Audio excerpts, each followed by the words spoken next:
ጭቁን ለኤችአይቪ እንዳትሳሳቱ። ጭቁን አስገራሚ የጤና በረከቶችና ጥቅሞችን ዛሬ ከነአጠቃቀሙ ነግራችኋለሁ።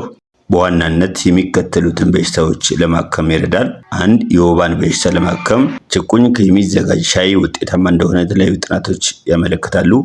2. ለመተንፈሻ አካላት በሽታ ደረቅ ጭቁኝ ቅጠል የፈላ ውሃ ውስጥ ጨምሮ በእንፋሎት መታጠን።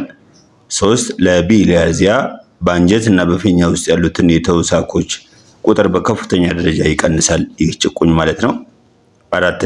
የአፍ ውስጥ ፈንገስ በሽታ ቀኑን ሙሉ የጭቁኝ ቅጠል ማኘክ ለልጆች ማር መጨመር ይቻላል። 5. ለሆድ ውስጥ ትል የጭቁኝ ሻይ ለ12 ቀን የጠጡ ፍቱን መድኃኒት ነው።